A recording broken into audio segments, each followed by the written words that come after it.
the stargate. For 3 million years, it had circled Saturn, waiting for a moment of destiny that might never come. In its making, a moon had been shattered, and the debris of its creation orbited still. Now the long wait was ending. On yet another world, intelligence had been born and was escaping from its planetary cradle. An ancient experiment was about to reach its climax. Those who had begun that experiment so long ago had not been men or even remotely human, but they were flesh and blood, and when they looked out across the deeps of space, they had felt awe and wonder and loneliness. As soon as they possessed the power, they set forth for the stars. In their explorations, they encountered life in many forms and watched the workings of evolution on 1,000 worlds. They saw how often the first faint sparks of intelligence flickered and died in the cosmic night. And because in all the galaxy they had found nothing more precious than mind, they encouraged its dawning everywhere. They became farmers in the fields of stars. They sowed, and sometimes they reaped, and sometimes, dispassionately, they had to weed. The great dinosaurs had long since perished when the survey ship entered the solar system after a voyage that already lasted 1,000 years.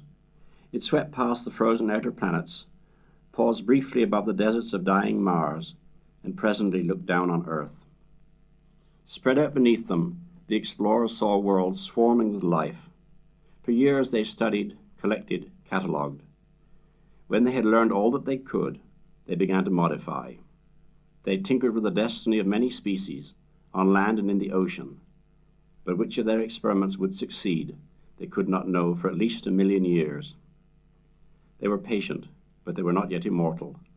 There was so much to do in this universe of 100 billion suns, and other worlds were calling. So they set out once more into the abyss, knowing that they would never come this way again. Nor was there any need. The servants they had left behind would do the rest.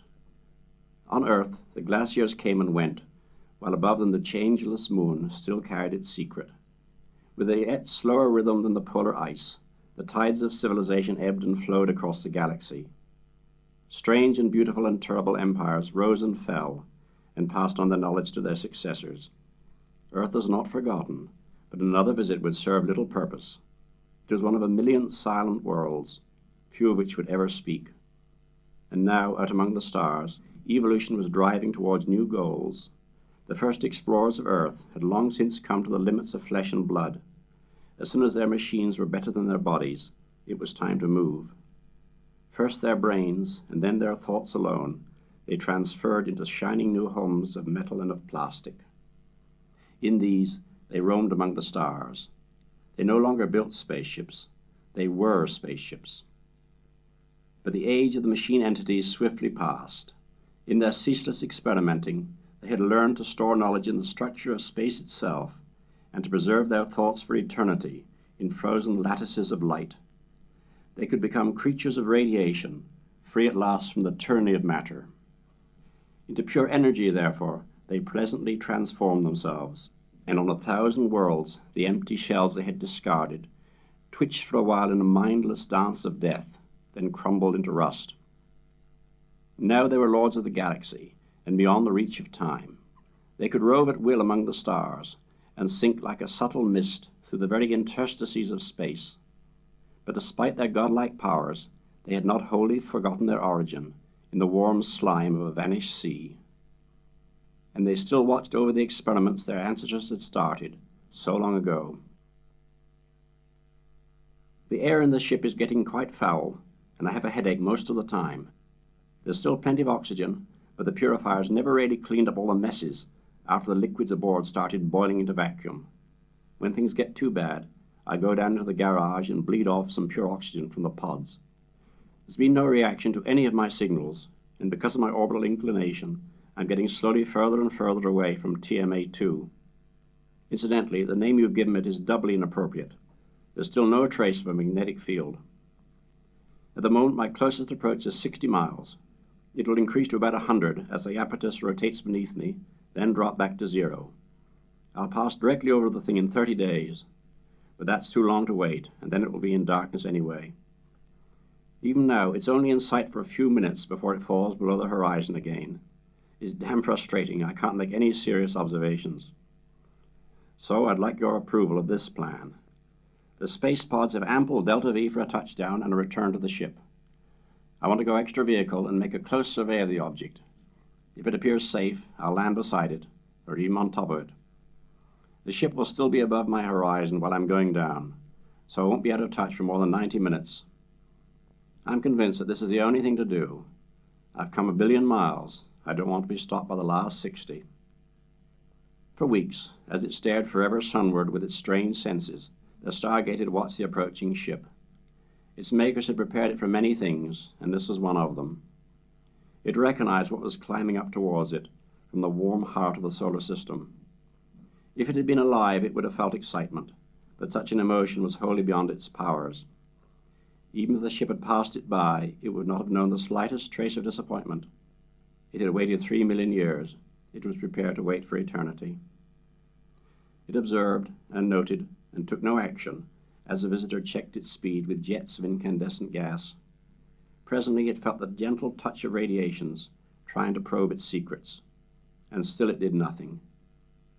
Now the ship was in orbit, circling low above the surface of this strangely piebald moon. It began to speak with blasts of radio waves, counting out the prime numbers from 1 to 11 over and over again. Soon these gave way to more complex signals at many frequencies: ultraviolet, infrared, X-rays. The stargate made no reply. It had nothing to say. There was a long pause then, before it observed that something was falling down towards it from the orbiting ship. It searched its memories, and the logic circuits made their decisions, according to the orders given them long ago. Beneath the cold light of Saturn, the stargate awakened its slumbering powers. Discovery looked just as he had last seen her from space, floating in lunar orbit with the moon taking up half the sky. Perhaps there was one slight change. He could not be sure, but some of the paint of her external lettering, announcing the purpose of various hatches, connections, umbilical plugs, and other attachments, had faded during its long exposure to the unshielded sun. That sun was now an object that no man could have recognized. It was far too bright to be a star, but one could look directly at its tiny disk without discomfort. It gave no heat at all. When Bowman held his ungloved hands in its rays, as they streamed through the space pod's window, he could feel nothing upon his skin. He might have been trying to warm himself by the light of the moon. Not even the alien landscape 50 miles below reminded him more vividly of his remoteness from Earth. Now he was leaving, perhaps for the last time, the metal world that had been his home for so many months. Even if he never returned, the ship would continue to perform its duty, broadcasting instrument readings back to Earth until there was some final, catastrophic failure in its circuits. And if he did return, well, he could keep alive, and perhaps even sane, for a few more months. But that was all, for the hibernation systems were useless, with no computer to monitor them. He could not possibly survive until Discovery 2 made its rendezvous with the Iapetus, 4 or 5 years hence. He put these thoughts behind him as the golden crescent of Saturn rose in the sky ahead. In all history, he was the only man to have seen this sight. To all other eyes, Saturn had always shown its whole illuminated disk turned full towards the sun. Now it was a delicate bow, with the rings forming a thin line across it, like an arrow about to be loosed into the face of the sun itself. Also in the line of the rings was the bright star of Titan and the fainter sparks of the other moons. Before this century was half gone, men would have visited them all, but whatever secrets they might hold, he would never know. The sharp-edged boundary of the blind white eye was sweeping towards him. There was only 100 miles to go, and he would be over his target in less than 10 minutes. He wished that there was some way of telling if his words were reaching Earth, now an hour and a half away at the speed of light. It would be the ultimate irony if, through some breakdown in the relay system, he disappeared into silence, and no one ever knew what had happened to him. Discovery was still a brilliant star in the black sky far above. He was pulling ahead as he gained speed during his descent, but soon the pod's braking jets would slow him down, and the ship would sail on out of sight, leaving him alone on this shining plain with the dark mystery at its center. A block of ebony was climbing above the horizon, eclipsing the stars ahead. He rolled the pod around its gyros and used full thrust to break his orbital speed. In a long, flat arc, he descended towards the surface of Iapetus. On a world of higher gravity, the maneuver would have been far too extravagant a fuel. But here the space pod weighed only a score of pounds. He had several minutes of hovering time before he would cut dangerously into his reserve and be stranded without any hope of return to the still orbiting Discovery. Not perhaps that it made much difference. His altitude was still about 5 miles, and he was heading straight towards the huge dark mass that soared in such geometrical perfection above the featureless plain. It was as blank as a flat white surface beneath. Until now, he had not appreciated how enormous it really was. There were very few single buildings on Earth as large as this. His carefully measured photographs indicated a height of almost 2,000 feet, and as far as could be judged, its proportions were precisely the same as TMA-1's, that curious ratio 1 to 4 to 9. I'm only 3 miles away now, holding altitude at 4,000 feet. Still not a sign of activity, nothing on any of the instruments. The faces seem absolutely smooth and polished. Surely you'd expect some meteorite damage after all this time. And there's no debris on I suppose you could call it the roof. No sign of an opening either. I'd been hoping there might be some way in. Now I'm right above it, hovering 500 feet up. I don't want to waste any time, since Discovery will soon be out of range. I'm going to land. It's certainly solid enough, and if it isn't, I'll blast off at once. Just a minute, that's odd. Bowman's voice died into the silence of utter bewilderment. He was not alarmed. He literally could not describe what he was seeing. He had been hanging above a large flat rectangle, 800 feet long and 200 wide, made of something that looked as solid as rock. But now it seemed to be receding from him. It was exactly like one of those optical illusions, when a three-dimensional object can, by an effort of will, appear to turn inside out, its near and far sides suddenly interchanging. That was happening to this huge, apparently solid structure. Impossibly, incredibly, it was no longer a monolith rearing high above a flat plain. What had seemed to be its roof had dropped away to infinite depths. For one dizzy moment, he seemed to be looking down a vertical shaft, a rectangular duct which defied the laws of perspective, for its size did not decrease with distance. The eye of Iapetus had blinked, as if to remove an irritating speck of dust. David Bowman had time for just one broken sentence, which awaiting men in mission control, 900 million miles away and 80 minutes in the future, were never to forget. The thing's hollow. It goes on forever, and, oh my God, it's full of stars. The stargate opened. The stargate closed. In a moment of time too short to be measured, space turned and twisted upon itself. Then Iapetus was once more alone, as it had been for 3 million years, alone except for a deserted but not yet derelict ship, sending back to its makers messages which they could neither believe nor understand. There was no sense of motion, but he was falling towards those impossible stars, shining there in the dark heart of a moon. No, that was not where they really were, he felt certain. He wished, now that it was far too late, that he had paid more attention to those theories of hyperspace, of trans-dimensional ducts. To David Bowman, they were theories no longer. Perhaps that monolith on Iapetus was hollow. Perhaps the roof was only an illusion, or some kind of diaphragm that had opened to let him through. But into what?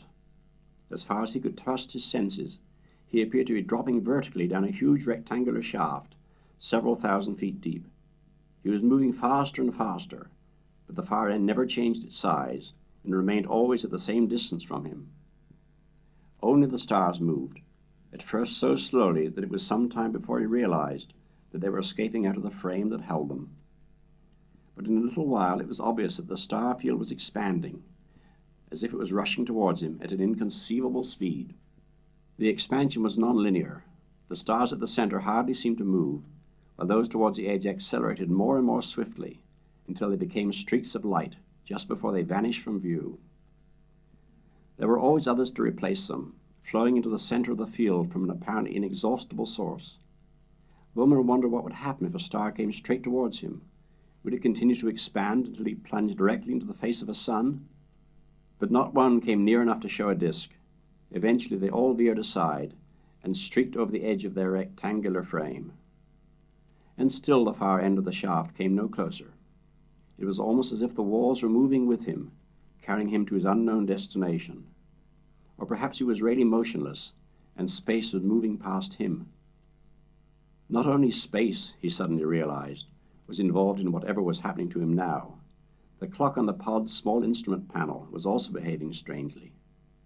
Normally, the numbers in the tenths of a second window flickered past so quickly that it was almost impossible to read them. Now they were appearing and disappearing at discrete intervals, and he could count them off one by one without difficulty.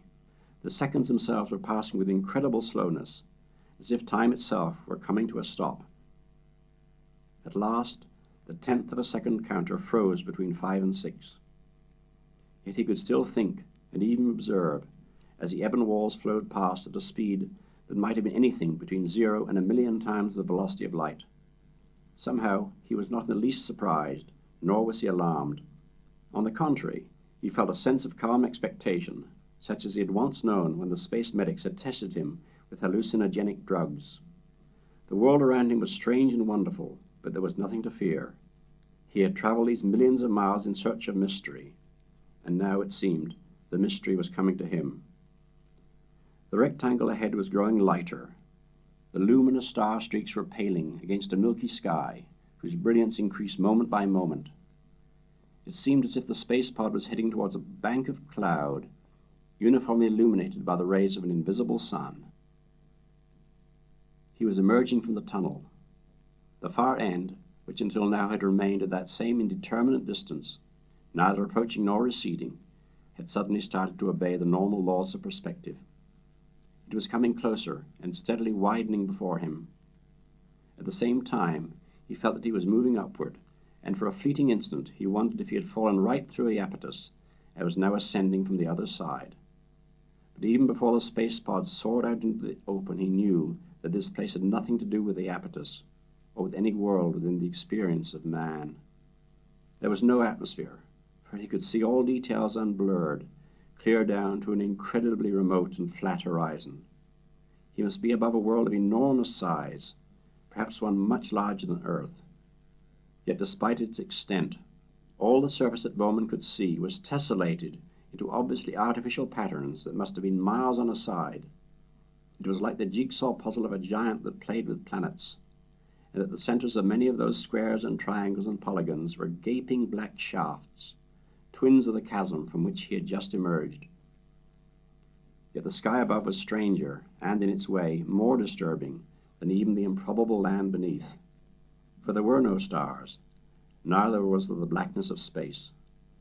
There was only a softly glowing milkiness that gave the impression of infinite distance.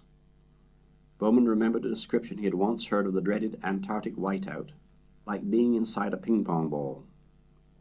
Those words could be applied perfectly to this weird place, but the explanation must be utterly different. This sky could be no meteorological effect of mist and snow. There was a perfect vacuum here. Then, as Bowman's eyes grew accustomed to the nacreous glow that filled the heavens, he became aware of another detail. The sky was not, as he had thought at first glance, completely empty. Dotted overhead, quite motionless, and forming apparently random patterns, were myriads of tiny black specks. They were difficult to see, for they were mere points of darkness, but once detected they were quite unmistakable. They reminded Bowman of something so familiar, yet so insane, that he refused to accept the parallel until logic forced it upon him. Those black holes in the white sky were stars. He might have been looking at a photographic negative of the Milky Way. "Where in God's name am I?" Bowman asked himself, and even as he posed the question, he felt certain that he could never know the answer. It seemed that space had been turned inside out. This was not a place for man. Though the capsule was comfortably warm, he felt suddenly cold and was afflicted by an almost uncontrollable trembling. He wanted to close his eyes and shut out the pearly nothingness that surrounded him, but that was the act of a coward, and he would not yield to it. The pierced and faceted planet slowly rolled beneath him, without any real change of scenery. He guessed he was about 10 miles above the surface, and should be able to see any signs of life with ease. But this whole world was deserted. Intelligence had come here, worked its will upon it, and gone its way again. Then he noticed, humped above the flat plain, perhaps 20 miles away, a roughly cylindrical pile of debris It could only be the carcass of a gigantic ship. It was too distant for him to see any details, and it passed out of sight within a few seconds, but he could make out broken ribs and dully gleaming sheets of metal that had been partly peeled off, like the skin of an orange. He wondered how many thousands of years the wreck had lain here on its deserted checkerboard, and what manner of creatures had sailed it between the stars. Then he forgot the derelict, for something was coming up over the horizon. At first it looked like a flat disk, but that was because it was heading almost directly towards him. As it approached and passed beneath, he saw that it was spindle-shaped and several 100 feet long. Though there were faintly visible bands here and there along its length, it was hard to focus upon them. The object appeared to be vibrating, or perhaps spinning, at a very rapid rate. It tapered to a point at either end, and there was no sign of propulsion. Only one thing about it was familiar to human eyes, and that was its color. If it was indeed a solid artifact, and not an optical phantom, then its makers perhaps shared some of the emotions of men. But they certainly did not share their limitations, for the spindle appeared to be made of gold. Bowman moved his head to the rear view system to watch the thing drop behind. It had ignored him completely, and now he saw that it was falling out of the sky down towards one of those thousands of great slots. A few seconds later it disappeared in a final flash of gold as it dived into the planet. He was alone again, beneath that sinister sky, and the sense of isolation and remoteness was more overwhelming than ever. Then he saw that he also was sinking down towards the mottled surface of the giant world, and that another of the rectangular chasms yawned immediately below. The empty sky closed above him, the clock crawled to rest, and once again his pod was falling between infinite ebon walls towards another distant patch of stars. But now he was sure that he was not returning to the solar system, and in a flash of insight that might have been wholly spurious, he knew what this thing must surely be. It was some kind of cosmic switching device, routing the traffic of the stars through unimaginable dimensions of space and time. He was passing through a grand central station of the galaxy. Far ahead, the walls of the slot were becoming dimly visible once more, in the faint light diffusing downward from some still hidden source. And then the darkness was abruptly whipped away as the tiny space pod hurtled upward into a sky ablaze with stars. He was back in space as he knew it, but a single glance told him that he was light centuries from Earth. He did not even attempt to find any of the familiar constellations that since the beginning of history had been the friends of man. Perhaps none of the stars that now blazed around him had ever been seen by the unaided human eye. Most of them were concentrated in a glowing belt, broken here and there with dark bands of obscuring cosmic dust, which completely circled the sky. It was like the Milky Way, but scores of times brighter. Bowman wondered if this was indeed his own galaxy, seen from a point much closer to its brilliant, crowded center. He hoped that it was. Then he would not be so far from home. But this, he realized at once, was a childish thought. He was so inconceivably remote from the solar system that it made little difference whether he was in his own galaxy or the most distant one that any telescope had ever glimpsed. He looked back to see the thing from which he was rising, and had another shock. Here was no giant, multifaceted world, nor any duplicate of Iapetus. There was nothing except an inky shadow against the stars, like a doorway opening from a darkened room into a still darker night. Even as he watched, that doorway closed. It did not recede from him. It slowly filled with stars, as if a rent in the fabric of space had been repaired. Then he was alone beneath the alien sky. The space pod was slowly turning, and as it did so it brought fresh wonders into view. First there was a perfectly spherical swarm of stars, becoming more and more closely packed towards the center, until its heart was a continuous glow of light. Its outer edges were ill-defined, a slowly thinning halo of suns that merged imperceptibly into the background of more distant stars. This glorious apparition, Bowman knew, was a globular cluster. He was looking upon something that no human eye had ever seen, save as a smudge of light in the field of a telescope. He could not remember the distance to the nearest known cluster, but he was sure that there were none within 1,000 light years of the solar system. The pod continued its slow rotation to disclose an even stranger sight, a huge red sun many times larger than the moon as seen from Earth. Bowman could look straight into its face without discomfort. Judging by its color, it was no hotter than a glowing coal. Here and there, set into the somber red, were rivers of bright yellow, incandescent Amazons, meandering for thousands of miles before they lost themselves in the deserts of this dying sun. Dying? No, that was a wholly false impression, born of human experience and the emotions aroused by the hues of sunset or the glow of fading embers. This was a star that had left behind the fiery extravagances of its youth, had raced through the violets and blues and greens of the spectrum in a few fleeting billions of years, and had now settled down to a peaceful maturity of unimaginable length. All that had gone before was not a thousandth of what was yet to come. The story of this star had barely begun.